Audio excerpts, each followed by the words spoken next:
우리가 이 출애굽기 33장을 이해하려면 출애굽기 32장을 반드시 먼저 우리가 깊이 묵상해 보아야 합니다. 출애굽기 32장은 아론의 금송아지 사건으로 유명한 장입니다. 이 사건은 이스라엘에게 아주 비극적인 결과를 초래했습니다. 이로 인해서 많은 사람들이 죽었죠.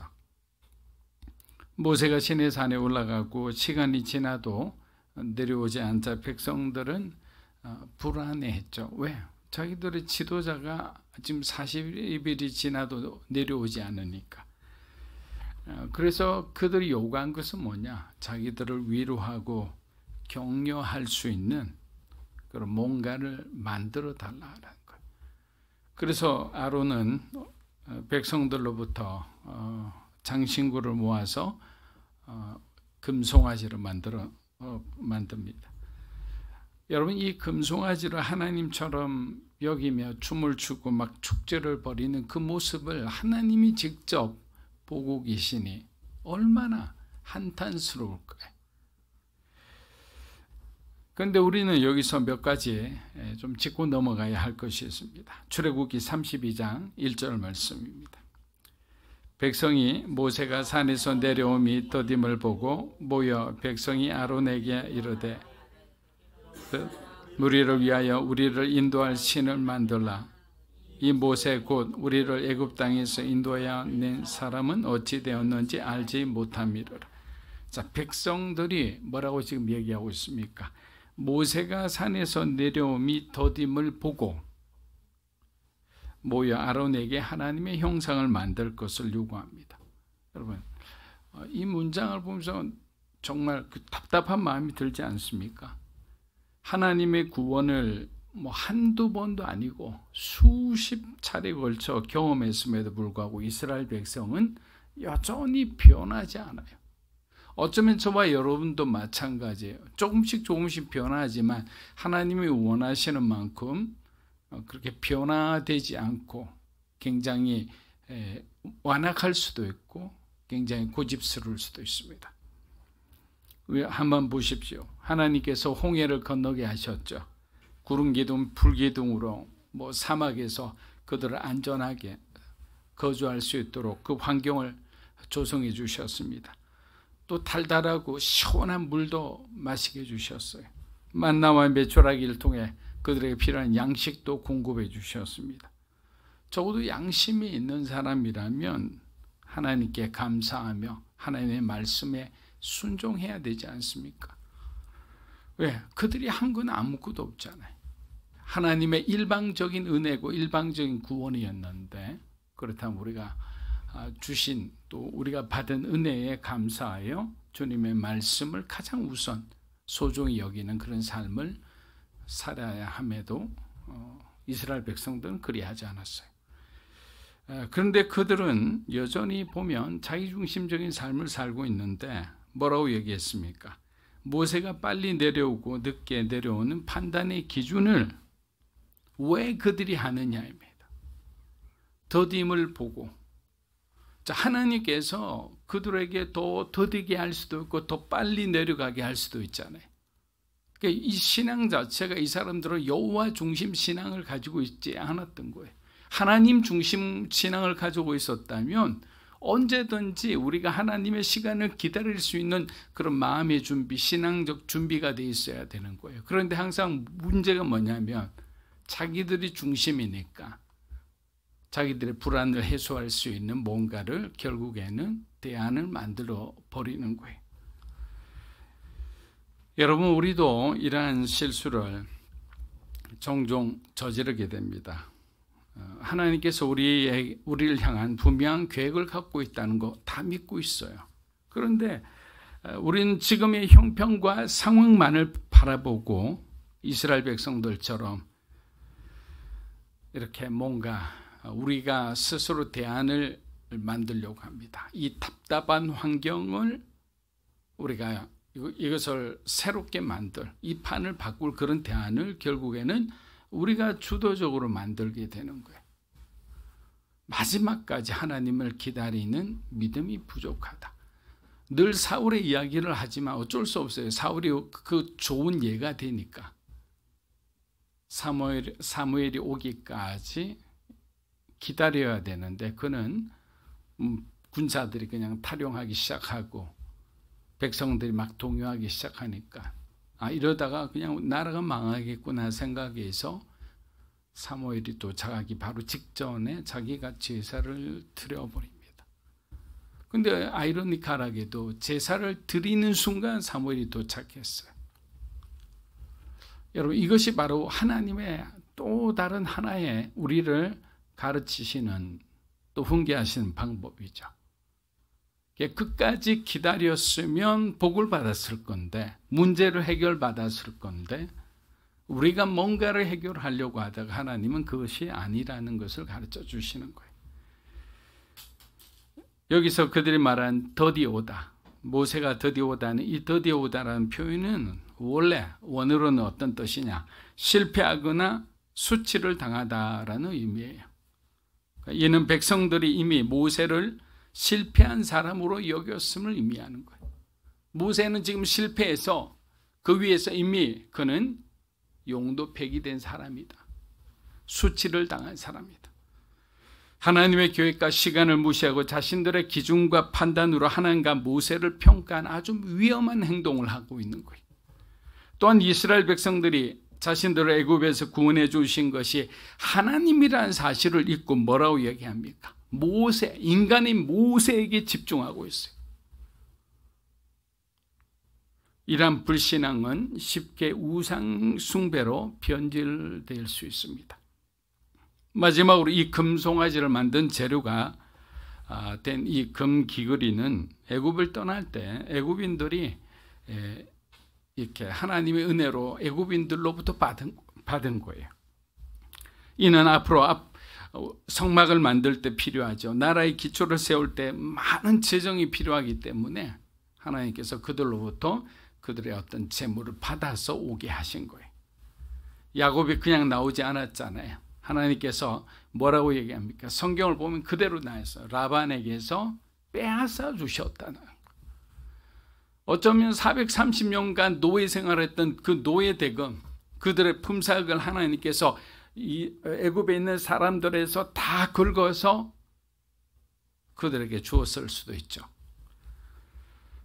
출애굽기 12장 35절에서 36절입니다. 이스라엘 자손이 모세의 말대로 하여 애굽 사람에게 은금 배물과 의복을 구하며 여호와께서 애굽 사람들에게 이스라엘 백성에게 은혜를 입히게 하사 그들이 구하는 대로 주게 하심으로 그들이 애굽 사람의 물품을 취하였더라. 자, 500만 원 주세요. 500만 원 줘요. 1억을 주세요. 1억을 줘요. 또 저 있는 사람에게는 10억을 달라면 10억을 줘요. 지금 이 상황인 거예요. 왜? 이제 장자가 죽었기 때문에 이 사람들은 거의 패닉 상태이기 때문에. 그리고 또 뭐라고 했습니까? 이스라엘 백성들에게 은혜를 입히게 하사. 여러분, 이것이 가장 중요한 단어 아닌가요? 하나님이 우리에게 은혜를 입히게 하사. 그러면 정말 우리를 그동안 적대하던 사람도 우리를 돕는 사람이 될 수 있는 거예요. 그래서 우리가 먼저 사전에 이 사람 우리 편, 저 사람은 나를 방해하는 사람, 이렇게 평가를 필요가 없는 거예요. 왜? 하나님께서 움직이시면 적들이 아군이 될 수도 있는 거예요.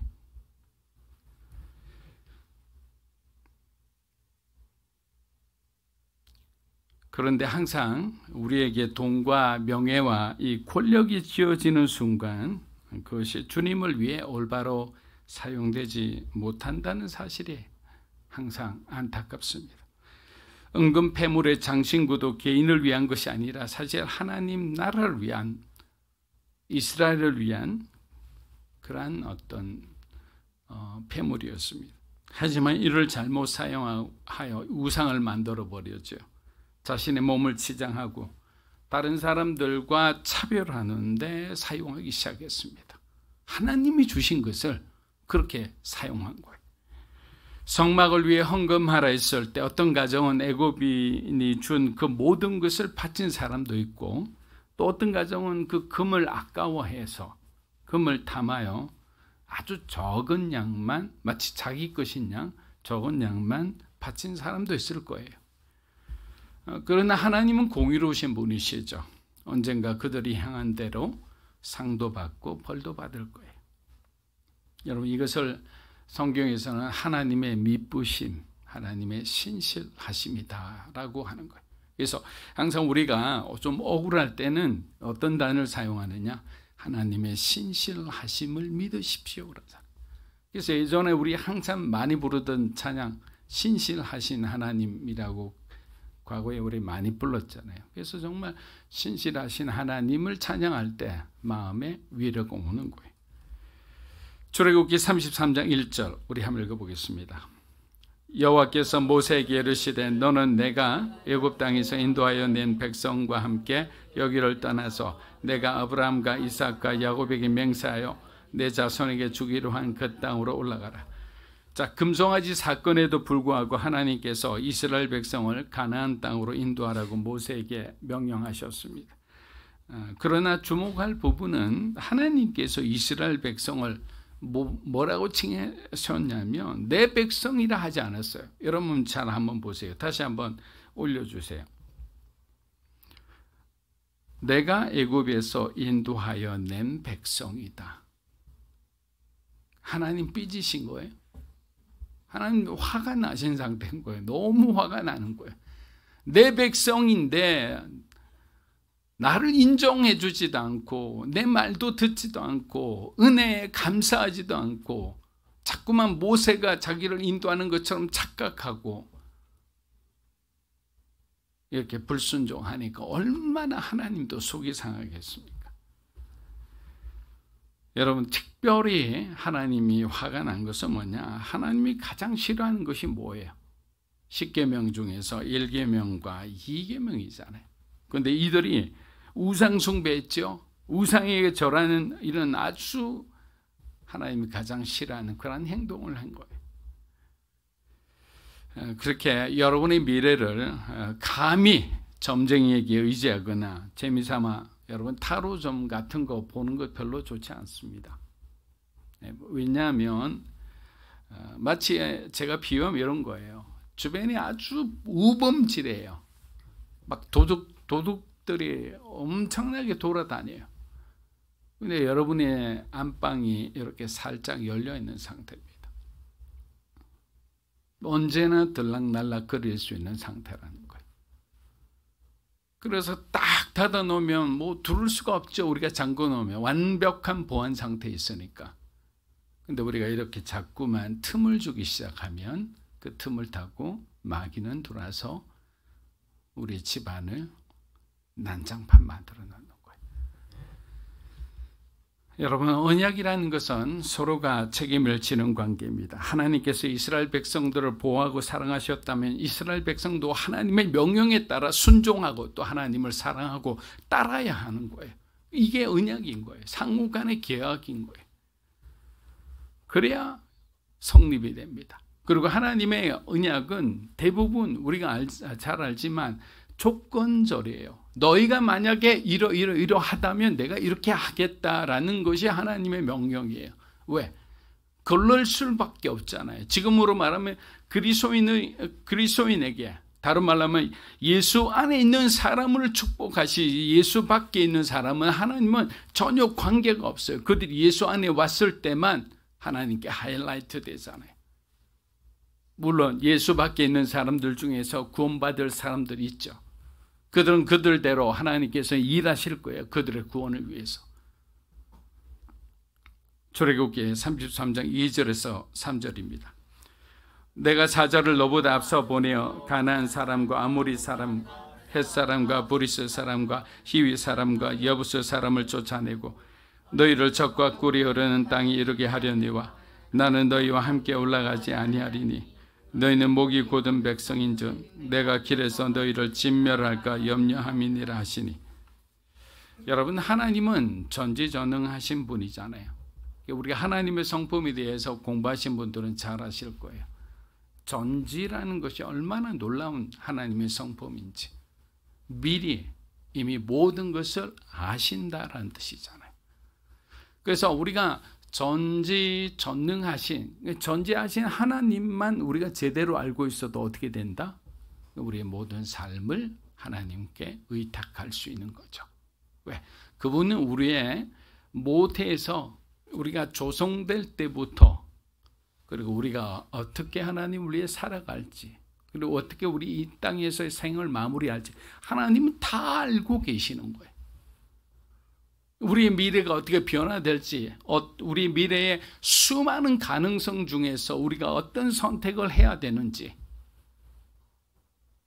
우리가 죄가 있는 경우에는 잘못된 선택을 하겠죠.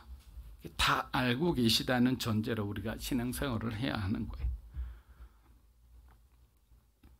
그래서 우리가 가는 길에 어떤 어려움과 장애물이 기다리고 있을지 하나님은 알고 계시죠. 그래서 그에 맞는 훈련을 시키는 거예요. 그에 맞는 사람의 훈련을 시키는 거예요. 왜? 그 사람을, 이러한 사람을 통과하지 못하면 내가 사업을 하거나 직장을 하거나 어떤 새로운 일을 하더라도 항상 사람에 내가 쓰러지고 넘어져서 아무것도 못하기 때문에 하나님은 계속 반복적으로 사람을 통해서 나를 단련시키기도 해요. 그래서 그걸 왜 하나님이라고 하기보다는 내가 이것은 반드시 넘어가야 할 산이구나. 내가 하나님이 나에게 주신 그 꿈을 향하여 내가 가기 위해서는 반드시 이것을 통과해야만 하는구나 라고 생각을 이제는 다른 면에서 생각을 한번 해보십시오. 자, 2, 3절을 보니까 아주 중요한 단어 3개가 나옵니다. 첫째는 뭐라고 했습니까? 너보다 앞서 보내다 라는 뜻이죠. 보내다. 자, 하나님이 이스라엘 백성들에게 주시기로 한 가나안 땅에는 이미 가나안 족속들이 살고 있었어요. 그래서 이스라엘이 그 땅을 차지하기 위해서는 그들과 싸워야 해요. 전투를 해야 되죠. 그런데 이스라엘 여러분 한번 돌아보십시오. 광야에서 제대로 된 장비와 훈련을 받지 못한 이스라엘 이 군대, 군대라고 할 것도 없죠. 이 사람들 어떻게 이깁니까? 그래서 하나님께서는 천사를 먼저 보내셔서 그들이 올 수 있는 환경을 만드시겠다고 말씀하신 거예요. 그런데 우리가 나중에 다른 성경을 보면 뭐라고 되어 있습니까? 이 가나안 족속들이 이스라엘의 하나님의 소식을 듣고 간담이 선을 했더라. 두려워서 그냥 들어오는 족속 자기들의 문을 열어준 거예요. 전쟁 한 번 없이. 여러분, 이것이 하나님의 방법인 거예요. 하나님은 때로는 완벽하게 평화롭게 우리가 할 수 있는 그 환경을 조성해 주시기도 합니다. 물론 때로는 우리가 전쟁을 치러야 될 때도 있지만 그 전쟁을 치르는 것도 우리가 가진 힘으로 하려고 해서는 안 됩니다. 성경이 가르치는 것, 특별히 구약 성경이 우리에게 가르쳐 주시는 것은 전쟁은 하나님께, 여호와께 속하였다라는 거예요. 여러분, 영적 집회를 할 경우 반드시 사전에 그 중보기도 팀을 보내어서 영적으로 점검하는 시간을 가진다고 말씀드린 적이 있습니다. 그럼 이 영적인 중보기도 팀은 돌아다니면서 그 지역의 어떤 영적인 부분을 이렇게 분별해 내죠. 그리고 땅밟기를 하면서 기도를 쌓아갑니다. 그리고 집회 날까지 그렇게 계속 반복적으로 지루한 그런 어떤 기도 사역을 해요. 그리고 본대회가 되면 각자 흩어져서 예를 들면 앞자리부터 끝자리까지 짝짝짝짝 해서 굉장히 전략적으로 그렇게 앉힙니다. 여러분, 만약에 집회라면 가장 중요한 자리가 어딜까요? 예, 강사가 이렇게 눈에 잘 보이는 딱 이 자리예요. 이 자리에는 아무나 앉히지 않아요. 굉장히 성령 충만하고 믿음 좋은 사람들을 여기 앉힙니다. 왜? 강사도 사람인지라 정말 여기에 50년, 70년 예수 안 믿은 정말 강철 같은 사람을 딱 앉혀놓으면 그 사람들 보다가 그냥 이게 막히는 거예요. 왜? 예수를 믿으십시오라면 여기서 아멘 해야 되는데 그냥 가만히 째려본다 생각해 보세요. 얼마나 무서워요. 그만큼 하나님의 일을 할 때는 하나님의 지혜로 해야 되는 거예요. 하나님께서 하신 방법을 따라하는 것이 가장 성경적인 것이다. 자, 두 번째 단은 뭐냐? 쫓아내다. 보내시고 쫓아낸다. 여러분, 하나님은 우리를 위해 싸우시는 분입니다. 그런데 우리는 때로는 적이 아니라 하나님이 보내신 사람들, 하나님과 막 씨름할 때가 있어요. 하나님께서 하지 말라고 하신 것은 하지 않아야 하는데 하나님의 시간을 기다리지 못해 결국 하나님이 금하신 걸 하다가 하나님하고 씨름하고 막 싸우는 거예요. 하나님 이거 해야 될 것 같아요. 나 이거 하고 싶어요. 못하는 거예요. 결국에는. 여러분 다시 한번 기억하십시오. 하나님은 우리를 위해 싸우시는 분이에요. 하나님과 싸워서는 된다 안 된다? 안 됩니다. 예. 됩니다라는 분이 없으시죠. 예. 마지막 세 번째 단어는 이르게 하리니라는 뜻이에요. 이르게. 자, 이 말은 뭡니까? 하나님이 내가 완성하겠다라는 거예요. 내가 그것을 이루도록 도와주시겠다라는 거예요. 이 말씀 하나만 있어도 얼마나 큰 힘이 됩니까? 하나님이 완성하겠다 했잖아요. 내가 너희를 도와서 그것을 이루도록 함께하리라. 이스라엘 백성들은 하나님께서 아브라함에게 하신 약속을 늘 기억하고 있었습니다. 그중 대표적인 두 가지가 생육하고 번성하여 이 땅에 충만하라는 문화 명령과 그리고 젖과 꿀이 흐르는 땅으로 너를 인도하리라는 그 두 가지 약속의 말씀이었어요. 하나님은 아브라함과 이삭과 야곱에게 하신 약속을 그들의 후대에게 성실하게 지키고 계시는 거예요. 출애굽기 33장 4절에서 5절입니다. 백성이 이 준엄한 말씀을 듣고 설파하여 한 사람도 자기의 몸을 단장하지 아니하니 여호와께서 모세에게 이르시기를 이스라엘 자손에게 이르라 너희는 목이 곧은 백성인즉 내가 한순간이라도 너희 가운데 너희를 진멸하리니 너희는 장신구를 떼어내라 그리하면 내가 너희에게 어떻게 할 것인지 정하겠노라. 5절에서 하나님이 이스라엘에게 장신구를 떼어내라고 명령한 것은 그들이 애굽의 우상 문화와 여전히 연결되어 있음을 지적하는 거예요. 애굽인들에게 받은 장신구에는 뭐가 그려져 있냐면 애굽의 우상들, 애굽의 그런 어떤 신들의 그림들이 막 이렇게 다 각인돼서 그려져 있어요. 애굽을 떠나왔지만 애굽을 떠나지 못하게 하는 것들을 모두 버려라는 거예요. 그렇잖아요. 광야에서 얼마 되지 않아서 우리가 여기 왜 왔느냐고 막 투덜투덜 했잖아요. 애굽에 있었으면 부추도 먹고 돼지고기도 먹고 뭐 이러면서 그죠? 과거를 회상합니다. 또한 이 명령은 물리적인 장신구를 벗어 던지는 것을 넘어 우리 안에 있는 세속적인 가치관과 그리고 이기적인 자기중심적 사고 이것은 하나님 나라에 도움이 안 된다는 거예요. 벗어버리세요. 던져버리십시오. 떼어버리십시오. 하나님은 가나안 땅에 들어가는 이스라엘이 거룩하고 정결하기를 원하셨어요. 하나님께서 택한 백성다운 모습으로 들어가기를 원하셨습니다. 그러기 위해서는 우리 안에 있는 옛 모습, 옛 습관, 상처나고 아픈 것도 정당화되지 않는 거예요. 왜? 그것도 내 안에 내가 즐겨하는 장신구일 수 있어요. 나는 피해자다. 하나님, 나는 뭔가 하나님께 받을 게 하나 있다. 왜? 나는 그동안 상처받았으니까. 나는 그동안 고통받았으니까. 근데 그것도 떼라는 거예요. 왜? 내가 다 알고 있다라는 거예요. 여러분, 만약에 우리가 장신구를 떼지 않으면 약속의 땅에 도착해서 또다시 400년 전의 모습으로 돌아갈 수 있어요. 얼마나 무서운 말씀입니까? 어렵게 40년의 광야의 시간을 통해 하나님 나라에 대해서 하나님 백성으로 살아가는 그 모든 것을 하나하나 습득하고 우리가 배웠는데 우리 안에 있는 그 보암직하고 먹음직하고 한 자랑할 만한 그것을 내가 내려놓지 못했더니 결국은 또다시 애굽의 어떤 애굽으로 돌아간 거예요. 진정 그리스도 안에서 새로운 삶을 살기를 원하느냐? 그러면 내가 자랑스럽게 생각하는 하나님과 관계없는 장신구들을 모두 떼어내어라라는 것이죠.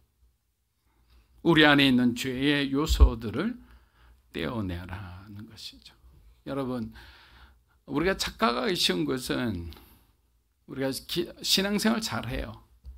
또 우리가 하는 일마다 하나님 막 축복해 주듯이 굉장히 많은 열매를 맺어요. 근데 내 삶은 굉장히 죄 가운데 오염되어 있어요. 이런 어떤 어긋남 가운데서 살아가는 그리스도인들이 굉장히 많죠. 근데 우리 양심은 이런 어긋남에 대해서 계속 얘기를 하고 있어요. 근데 우리가 착각하는 것은 뭐냐? 우리가 계속 이렇게 살아가는 가운데 하나님이 열매를 주신다고 착각하는 거예요. 내가 새벽 기도와서 하나님 앞에 부르짖고 교회를 위해서 헌신하고 넉넉할 만큼 헌금하니까 내가 바깥에서 잠시 균형을 잃은 삶을 살더라도 하나님은 용서해 주시겠지라는 생각을 하는데 그게 바로 영적인 디셉션, 기만입니다. 사단의 철저한 속임이에요. 하나님은 우리의 공로를 보지 않는다고 했잖아요. 여러분 그거 하나만 기억하세요. 하나님 우리가 무엇을 했다는 데는 관심이 없어요. 우리가 정말 예수 그리스도를 믿는 믿음을 갖고 있는가, 또 믿음대로 살아가고 있는가, 이거 한 가지 하나님은 체크하시는 거예요. 출애굽기 33장 6절입니다. 이스라엘 자손이 호렙산에서 그들의 장신구를 떼어내요. 여러분, 장신구를 떼어놨다는 말은 하나님께 자신들의 잘못을 회개했다는 말이에요. 이처럼 참된 회개는 하나님 앞으로 우리가 나아가게 하죠. 회개는 잘못된 자리를 떠나는 것뿐만 아니라 하나님께로 돌이키는 거죠. 예배의 자리로 회복하는 거예요. 큐티와 성경 공부 그리고 교회 예배를 통해서 우리의 영성은 어떻게 됩니까? 점점 깊어지겠죠. 자꾸 배우고 자꾸 기도하게 되니까 자꾸만 우리의 신앙은 깊어질 수밖에 없는 거예요. 피터 스카지로 목사님은 의도적이고 의식적인 신앙생활의 중요성을 강조합니다. 그분은 하나님을 우리 삶의 중심에 두기 위해서는 그런 의도적이고 의식적인 뭔가의 규칙을 가지고 있어야 된다. 그래서 그 규칙을 지켜나가면서 우리의 신앙을 점검할 수 있다고 했습니다. 여러분, 사람에게 만약에 인정받는데 우리가 미쳐 있다면 그것은 정말 누구의 비유처럼 한여름날 너무너무 갈증이 나는데 탄산음료를 계속 벌컥벌컥 들이키는 것과 같다. 저도 먹어봤지만 또 그냥 목이 마르는 거예요. 시간이 좀 지나면. 물 마시는 거와 틀립니다.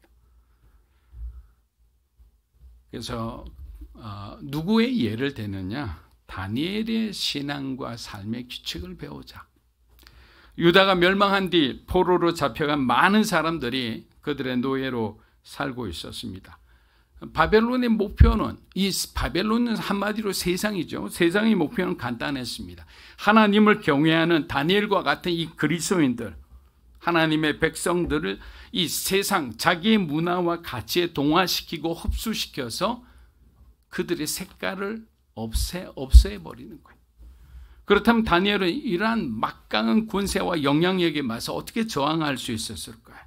먼저 다니엘의 삶의 규칙을 그는 절대로 타협하지 않았다는 거예요. 다니엘서 우리 6장 10절 한번 읽어보겠습니다. 다니엘이 이 조서에 왕의 도장이 찍힌 것을 알고도 자기 집에 돌아가서 윗방에 올라가 예루살렘으로 향한 창문을 열고 전에 하던 대로 하루 3번씩 무릎을 꿇고 기도하며 그의 하나님께 감사하였다. 자, 다니엘은 예루살렘을 향해서 하루에 3번 무릎을 꿇고 기도하는 것을 어떻게 했냐? 타협하지 않았어요. 여러분, 무슬림들 보면 저도 두바이에 그때 출장 갔을 때 보니까 하루에 3번, 4번 기도하는지 모르겠어요. 계속 뭐 시간만 되면 계속 무슨 소리가 들리고 돌아다니는 사람은 없고, 그들의 삶은 그냥 그거예요. 신앙이 가장 중요한 것 같아요. 그런데 그리스도인의 삶은 그렇지 않잖아요. 내가 지금 살아가는 것이 더 중요하죠. 사랑하는 여러분, 하나님의 뜻대로 살고자 하는 사람은 하나님이 지키고 보호해 주십니다. 다니엘은 어디에 집중해야 할지, 무엇을 포기해야 할지 명확히 알고 있었어요. 또한 하나님의 부르심이 바벨론에 있음을, 세상 한가운데 있음을 안 뒤부터 그는 바벨론의 삶을 거부하지 않고 받아들입니다. 자신의 이름을 막 바벨론식으로 지어 부르는 것도 받아들입니다. 자신에게 억지로 결혼시키려고 하는 그 모든 과정도 다니엘은 받아들입니다. 그는 바벨론이라는 환경에서 하나님의 부르심을 따르며 그분의 뜻을 이루는 데만 초점을 맞추는 거예요. 세상에서 일한다고 모두 세상 사람이 아니에요. 여러분, 이렇게 삐뚤어진 눈으로 볼 필요 없습니다. 다니엘처럼 타락한 세상 한가운데 있어도 자신만의 그 신앙의 원칙, 규칙이 있는 사람은 하나님의 보호를 받고 승리할 수 있는 거예요. 사랑하는 여러분, 저와 여러분도 하나님 안에서 꿈꾸고 있는 비전이 있으리라 생각합니다. 그 꿈을 위해서는 여러분이 가지고 있는 이 장신구를 떼어내세요. 집에 가서 한번 퍼포먼스 해보세요. 여러분들이 생각하는 것을 이것도 떼어내고 이것도 떼어내고 다 한번 떼어내보세요. 그리고 기도하고 난 뒤에 여러분의 모습을 보면 얼마나 멋있고 이뻐져 있는지 모를 거예요. 아름다워져 있을 겁니다. 왜? 하나님께서 우리의 삶을 그렇게 만들어주시는 그 기쁨이 충만하기 때문에 하나님을 믿는 기쁨으로 충만한 여러분이 되시기를 주의 이름으로 축복합니다.